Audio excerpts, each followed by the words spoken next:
This isn't a DC Multiverse channel.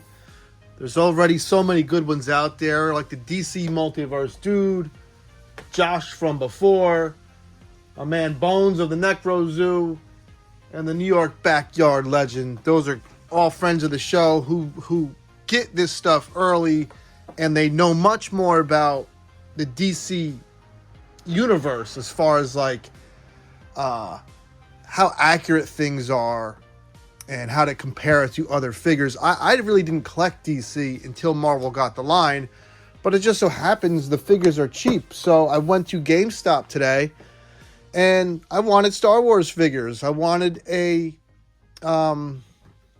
figure made by Hasbro from Indiana Jones. But the prices are too high. So I just like to open stuff and have fun and mess with it. And this is $20. So it was either get this for $20 or a Luke Skywalker, for $33. I got this. I'm going to open him up. We'll talk about him, what I think. Is it goofy? Is it fun? Let's see next on Toy Gains. Hey! Oh! Toy Gains! Toy Gains! So weeks ago, if not months ago, when we didn't have the Supergirl we do now, I did get her. People call her Super Karen. I actually really like this figure. I think it's clean. I don't even mind the hair. It is very Karen-ish, but look, this is how she looks in the game. I don't know if you've played this game. It's mega freaking fun. Everyone is in the damn game. Really fun to play with your kids if you have them, or if you have friends over just to F around. But we're not talking about her. I will tell you this about this Superman.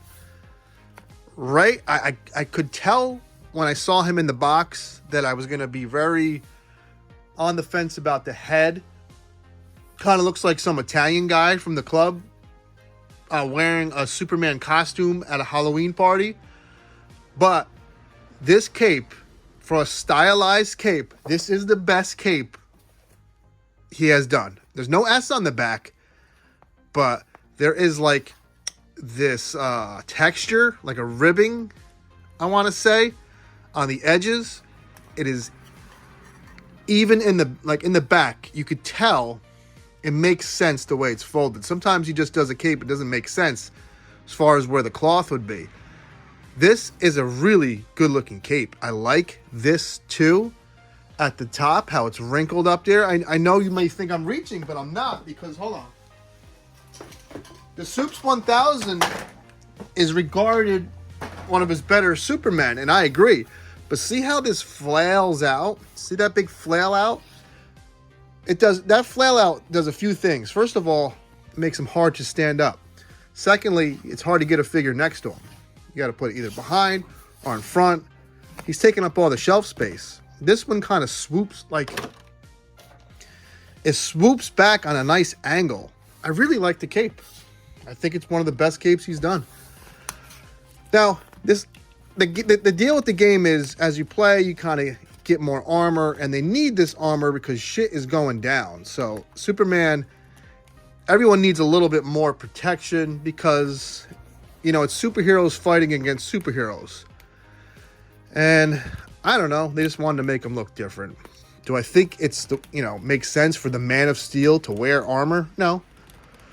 But doesn't even make sense for the Man of Steel to wear a cape either. If you could fly, you don't need to wear a cape. The cape doesn't make him fly. Would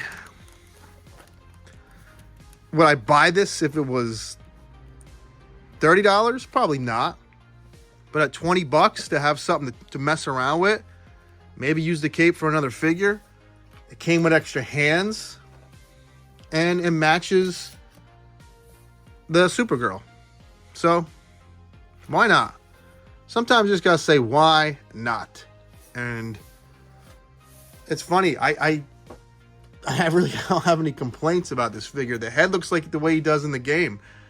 Those things, it just is what it is. Like, these two aren't like definitive looking Supergirl and Superman, but they're in the universe, and they look pretty good. I don't know. I don't hate that. Maybe it's just me. Maybe there's something about getting a figure for a good price that beats overpaying for a figure that you're lukewarm about at a $30 and above price. Maybe it's all about price point. I don't know. Not always. I'm rambling. What am I getting tomorrow? Tomorrow I'm getting something. I'm going out on a hunt tomorrow. Sunday I'll have new stuff that I went to buy the new Aquaman figures because that enemy in that line looks freaking fantastic. Not Black Manta, one of the weird enemies that Aquaman fights. I go to ring it up and it's street dated. And it's like, well, you guys put it on the shelf. Like, why can't I just buy it? I'm here. I don't want to drive 30 minutes away again. But, I'm going to go back there Sunday and hopefully they'll still be there. Take care. Have fun.